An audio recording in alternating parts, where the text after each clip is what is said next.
প্রথমেই আমি ঠাকুর মা ও স্বামীজিকে শতকোটি প্রণাম জানাই। আজ আমি শ্রীরামকৃষ্ণদেবের কথামৃত থেকে কিছু পাঠ করব। আজকের বিষয় আন্তরিক ভক্তি ও দেখানো ভক্তি। ঈশ্বর মন দেখেন।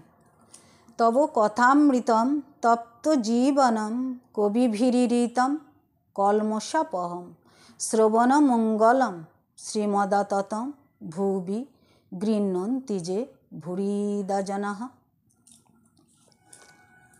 আজকের বিষয় আন্তরিক ভক্তি ও দেখানো ভক্তি। ঈশ্বর মন দেখেন। শ্রীরামকৃষ্ণদেব এই সম্বন্ধে কি সুন্দর একটা গল্প বলেছেন। আসুন আমরা গল্পটা সবাই মিলে শুনি।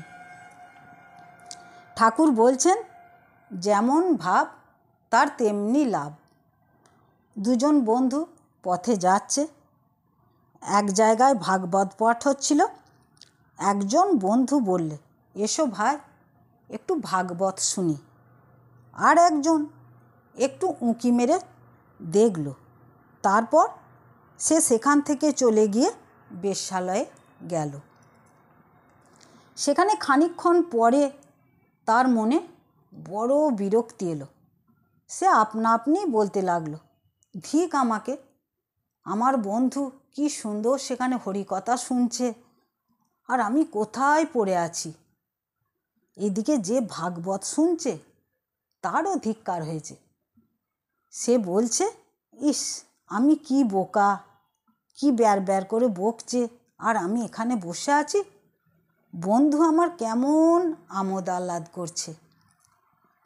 এরা যখন মরে গেল, যে ভাগবত শুনেছিল তাকে যমদূতে নিয়ে গেল, আর যে বেশ্যালয়ে গেছিল তাকে বিষ্ণুদূত বৈকুণ্ঠে নিয়ে গেল।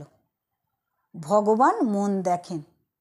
কে কি কাজে আছে, কে কোথায় পড়ে আছে তা তিনি দেখেন না। তিনি ভাবগ্রাহী জনার্দন।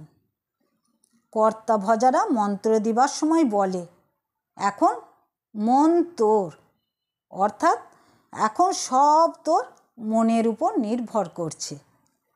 তারা বলে, যার ঠিক মন তার ঠিক করণ, তার ঠিক লাভ।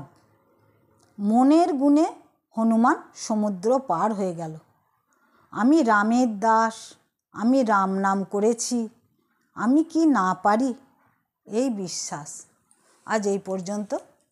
ওং স্থাপকায় চ ধর্মস্য সর্বধর্মস্বরূপিণে অবতার বরিষ্ঠায় রামকৃষ্ণায় তে নমঃ।